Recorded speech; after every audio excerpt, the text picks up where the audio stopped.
In February 1848, a two-year war between Mexico and the United States came to an end. As an end result, the US officially acquired almost half of Mexico's territory.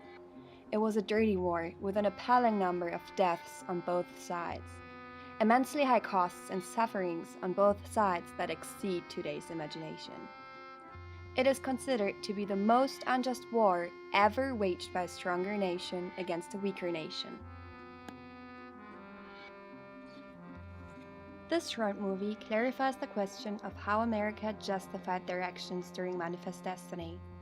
How did America's politicians convince the US population of their plan of aggressively taking over such a big part of Mexico?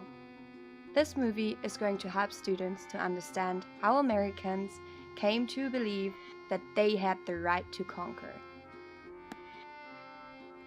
In May 1846, US President James Polk declared war against Mexico, being convinced that it was his God-given duty to conquer the land. The majority of the US population thought that God had made them custodians of democracy and that their mission was to spread democratic and Protestant principles. Since Mexicans were largely Catholic and Americans Protestants, the nation thought that God had destined them to own, occupy, and evangelize Mexico's land.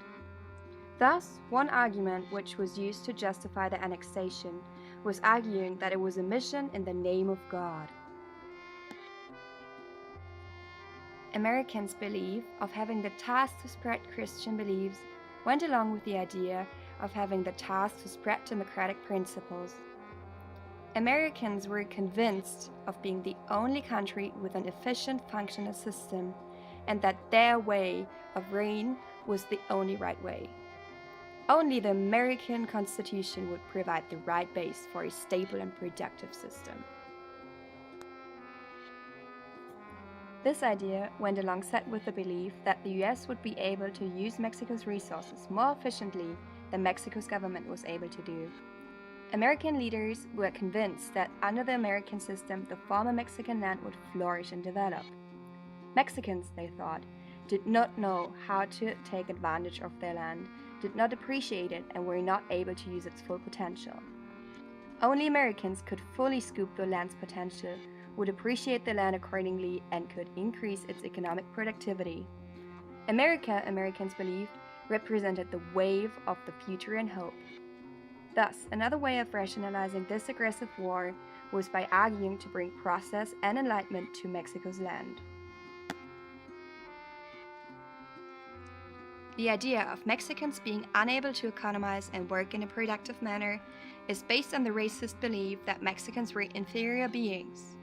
US leaders argued that Mexicans were unfit for self-governing, tended toward cruelty, bigotry, and to have an impulsive nature. Consequently, by stereotyping Mexicans with racist characteristics, Americans argued that they would do good to this inferior race by conquering their land. Another major argument brought up by American politicians that made them believe to have the right to conquer was the belief of having the task to spread peace. Even though it sounds quite absurd to rationalize a war with the spread of peace, Americans saw themselves as being the distributor of peace and freedom. By conquering Mexico, they argued, they would contribute to the land's stability and thus to the general peace. As this movie points out, American leaders used various arguments to justify a war against Mexico.